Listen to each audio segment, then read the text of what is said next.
ഇപ്പം മഴക്കാലമൊക്കെ അല്ലേ, കറണ്ട് പോയി വരുന്നു, ആ ഒരു സംഭവം തന്നെയാണ് നടക്കുന്നത്. അപ്പോൾ പാല് കേടാവാനുള്ള സാധ്യതയുണ്ട്. അങ്ങനെ കേടാവുകയാണെങ്കിൽ നമ്മൾ സാധാരണ എടുത്ത് കളയുകയാണ് ചെയ്യുന്നത്. ഇനി നിങ്ങൾക്ക് ആ പാല് കളയേണ്ടി വരത്തില്ല. ആ പാൽ ഉപയോഗിച്ച് നമുക്ക് സൂപ്പർ ടേസ്റ്റി സ്വീറ്റ് റെസിപ്പിയാണ് ഞാൻ നിങ്ങളെ പരിചയപ്പെടുത്താൻ പോകുന്നത്. അപ്പോൾ ഇതിനായിട്ട് നമുക്ക് ആദ്യം വേണ്ടത് ഒരു കട്ടിയായിട്ടുള്ള ഒരു പാത്രം വേണേ, നല്ല അടിക്കട്ടിയായിട്ടുള്ള പാത്രം. അതിലോട്ട് ഈ പാൽ ഒഴിക്കുക. എന്നിട്ട് നമ്മളിത് കണ്ടിന്യൂസ് ആയിട്ട് ഇളക്കാൻ പോവാണ്. അതാണ് ടാസ്ക്. അപ്പം അതിനിടെ നമ്മൾ വേറെ കാര്യത്തിന് പോകരുത്, കാരണം അടി പിടിക്കും. ഓക്കെ, അപ്പോൾ ഇന്ന് പതഞ്ഞ് വരുമ്പോൾ നമ്മൾ എന്തുവാ, പാല് കാച്ചിയ പോലെ ഓഫ് ആക്കരുത്.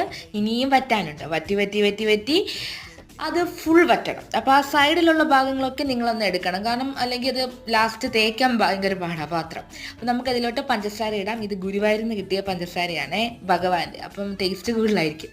അപ്പോൾ ഈ ഒരു സ്റ്റേജ് ആകുമ്പോഴേക്കും നിർത്തരുത്, കുറച്ചും കൂടി ഒന്ന് വറ്റാനുണ്ട്. അപ്പോൾ നമ്മുടെ പാൽഗോവ, ഇതിൻ്റെ പേര് പാൽഗോവ എന്നാണ്. പാൽഗോവ റെഡി ആയിട്ടുണ്ട്. അപ്പോൾ എല്ലാവരും ട്രൈ ചെയ്ത് നോക്കുക, എന്നിട്ട് കമൻറ്റ് ഇടണേ.